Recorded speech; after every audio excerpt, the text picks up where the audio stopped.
So welcome guys, welcome back to my channel base to big. So base to big में फिर से आपका स्वागत है। तो जैसा कि हम लोग कवर अप कर रहे हैं क्लास 6 एनसीईआरटी जो है उसका हिस्ट्री का चैप्टर 8 कवर अप कर रहे हैं। ठीक है, क्लास 6 एनसीईआरटी हिस्ट्री। तो आज उसका थर्ड पार्ट है। देखते हैं आज आप कंप्लीट कर पाएंगे क्या नहीं। कोशिश करेंगे आज ही कंप्लीट कर देने के लिए, ताकि आपको अच्छा रहे, समझने में सुविधा हो। और ये नहीं कि भागेंगे, अच्छे से और स्टोरी टाइप में ही कवर अप करेंगे। ठीक है, तो इससे पहले मैं कह दूं कि अगर आप पहली बार हैं, चैनल पे नए देख रहे हैं, तो प्लीज़ चैनल को सब्सक्राइब करके सपोर्ट कीजिए हमें, ताकि इसके बाद में हम लोग अच्छे अच्छे और भी टॉपिक्स ला पाएँ और अच्छे तरीके से और ला पाएँ। ठीक है, बाकी आपका सपोर्ट ज़रूरी है। बाकी वीडियो पसंद आए तो लाइक कीजिए, शेयर कीजिए अपने दोस्तों के साथ, कमेंट कीजिए। ठीक है, तो चलते हैं। तो पिछले पार्ट में हम लोगों ने आपका जो है बहरूच के बारे में पढ़ा था। आज हम लोग पढ़ने वाले कॉइन्स के बारे में, उस समय पे कॉइन्स कैसी चलती थी। ठीक है, vital villages and thriving towns में, जैसे कि चैप्टर का नाम है।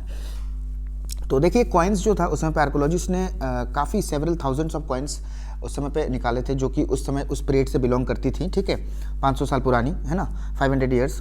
पर वो कॉइन क्या थे? पंच मार्क्ड कॉइन्स है। यहाँ पे आप चित्र देख सकते हैं। ठीक है, पंच मार्क्ड कॉइन का, ये देखिए पंच मार्क्ड कॉइन बोलते हैं इसको। ये बैक साइड है, ये फ्रंट साइड है उसका। ठीक है, पंच मार्क मतलब समझ लीजिए एक ऐसा मेटल का पीस होगा।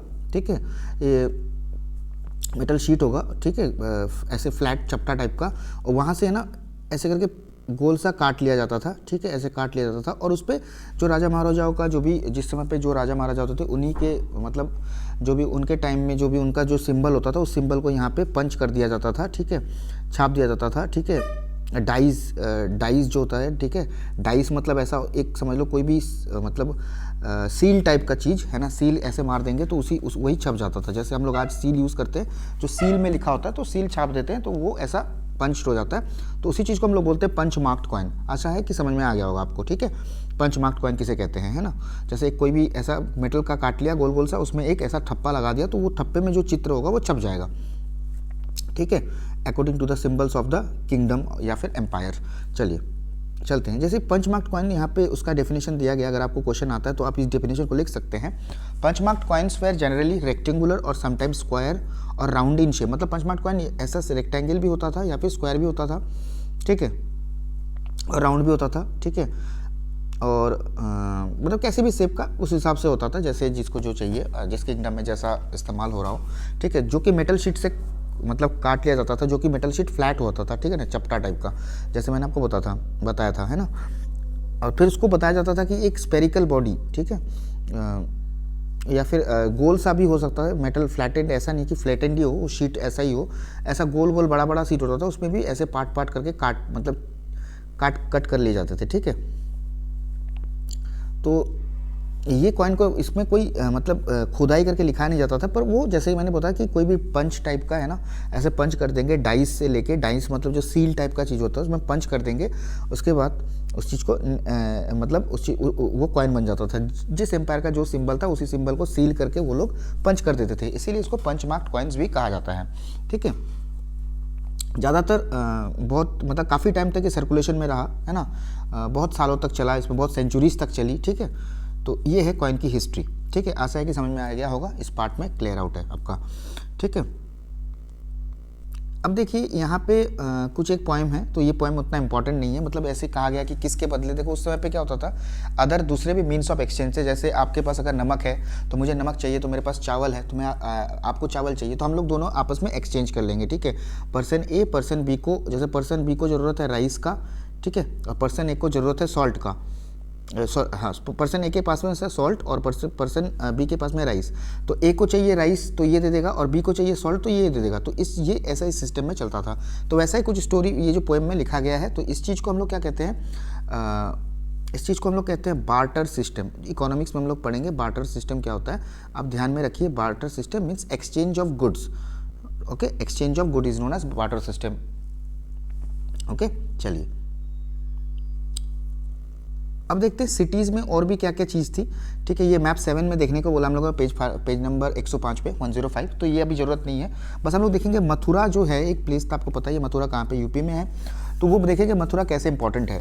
देखिए, Mathura has been an important settlement for more than 2500 years. ठीक है, मतलब 2500 साल पुरानी बात है। उस समय पर मथुरा एक इंपॉर्टेंट जगह थी, इंपॉर्टेंट सेटलमेंट थी। ठीक है, ये सेटलमेंट क्यों थी, क्योंकि ये क्रॉस रोड्स थी। मतलब क्रॉस रोड मतलब दो मेजर रूट्स यहाँ पे ट्रैवल और ट्रेड करते थे। जैसे समझ लो मथुरा एक ऐसे जगह पे है, समझ लो यहाँ पे मथुरा है, तो नॉर्थ वेस्ट से ईस्ट की तरफ भी रास्ता ट्रेड रूट था और नॉर्थ से साउथ की तरफ भी ट्रेड रूट था। तो ये बीच में मथुरा है, ठीक है, मथुरा है बीच में।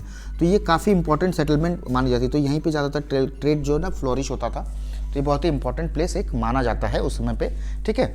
तो आशा है कि समझ में आ गया होगा आपको। तो ये जो सिटी थी क्योंकि इंपॉर्टेंट थी इसलिए इसमें सारे सिटी को घेर लिया गया था, ठीक है, मतलब घेरा दे दिया गया था, फोर्टिफाइड कर दिया गया था वॉल्स के, ठीक है, वॉल्स के थ्रू। और यहाँ पे श्राइन्स भी थे। श्राइन्स मतलब होता है टेम्पल या फिर मंदिर, जिसको बोलते हैं श्राइन्स। डिफरेंट रिलीजियंस के श्राइन्स थे, तो देखेंगे। और एक चीज़ ऐसा भी है, आपको मालूम है मथुरा किस लिए फेमस है? मथुरा जो है श्री कृष्ण की वजह से भी फेमस है, ठीक है ना। तो देखते हैं जो फार्मर्स और हार्डर्स थे, जो भी फार्मर्स थे, हार्डर्स थे उस जगह के आसपास के आस पड़ोस के लोग, वो है ना उस सिटी के पीपल के लिए, मथुरा सिटी के पीपल के लिए खाना भी प्रोवाइड किया करते थे। मतलब जो हो वहीं पे बेचते थे या फिर एक्सचेंज करते थे, तो वो खाना प्रोवाइड करते थे। और मथुरा में अच्छे अच्छे स्कल्पचर भी वहाँ से निकले हैं। स्कल्पचर मतलब आपको मालूम है कि हम लोगों ने पिछले वाले पार्ट में देखा था, पार्ट 2 में, कि स्कल्पचर मतलब क्या होता है। मतलब कोई भी एक मतलब क्रिएशन, ठीक है, मतलब समझ ले, मान के चलिए मूर्तियाँ टाइप या फिर मतलब कोई भी हो, ठीक है, मूर्ति टाइप हो गया, या फिर मूर्ति ही नहीं, बाकी स्टोन को खुदाई करके अच्छा सा कोई शेप देने को भी स्कल्पचर कहते हैं। तो ये जो या फिर मूर्ति टाइप में, ठीक है, तो इसी चीज़ को बोलते हैं स्कल्पचर। जो ये चीज़ करते हैं उनको स्कल्पचरिस्ट बोलते हैं, स्कल्पचरिस्ट, ठीक है। चलते हैं, देखिए around 2000 years ago Mathura became the second capital of Kushans. अब देखिए 2000 साल पहले की बात है, मथुरा जो था सेकंड कैपिटल बना था कुशान्स का। कुशान्स के बारे में हम लोग चैप्टर 9 में पढ़ेंगे, अभी दिमाग मत लगाइए, बस इतना सुन के रखिए, ठीक है। और एक मथुरा को इसलिए भी रिलीजियस सेंटर माना जाता है क्योंकि एक रिलीजियस सेंटर, क्योंकि यहाँ पे बुद्धिस्ट मोनेस्ट्रीज थे, जैन के श्राइन्स थे। श्राइन्स मतलब वो जानते हैं टेम्पल्स, ठीक है। और इम्पॉर्टेंट प्लेस भी ऐसा था क्योंकि वर्शिप ऑफ कृष्णा होती थी यहाँ पे। मैंने पहले बताया आपको, कृष्णा की वजह से भी फेमस था। तो ये 3 चीज़ें इंपॉर्टेंट है बहुत, ठीक है। और बहुत सारे इंस्क्रिप्शन भी इन्होंने यहाँ पे मिले थे हम लोग को, ठीक है। जैसे किस किस के ऊपर में, जैसे स्टोन स्लैब्स जो हो गए, ठीक है, स्टैचूज, ठीक है, जो भी मिलते थे उसी के अंदर में इंस्क्रिप्शन भी किया होता था, ठीक है। इंस्क्रिप्शन मतलब कुछ खुदाई करके लिखने को इंस्क्रिप्शन कहते हैं, ठीक है। ये चीज़ें भी मिली थी वहाँ पे। तो ये इंस्क्रिप्शन क्या था? शॉर्ट इंस्क्रिप्शन थी, मतलब छोटे छोटे इंस्क्रिप्शन। जैसे समझ लो किसी ने मूर्ति दी, किसी आदमी ने या फिर किसी वुमेन ने मूर्ति दी, तो इन चीज़ों को रिकॉर्ड किया जाता था। जैसे हम लोग कहीं अगर जाएंगे, देखते हैं कहीं पे बड़ा पुराना मूर्ति होगा तो ऐसे करके यहाँ पे लिखा रहता है गिफ्टेड बाई करके, है ना, उसका नाम लिखा रहता है। तो वैसे ही कोई भी अगर मूर्ति गिफ्ट किया हुआ हो, ठीक है, तो किसी ने भी, जिसने भी गिफ्ट किया हो, तो उसका नाम यहाँ पे रिकॉर्ड किया जाता था, या फिर कब बनाया गया वो, अदर डिटेल्स जो भी हो वहाँ पे लिखा रहता था, ठीक है। तो ये है। तो ये कहाँ गिफ्ट होता था? मोनेस्ट्रीज में, श्राइन्स में, ठीक है, मंदिरों में, मोनेस्ट्रीज में, बुद्धिज्म के जो मंदिर को मोनेस्ट्रीज कहते हैं ना।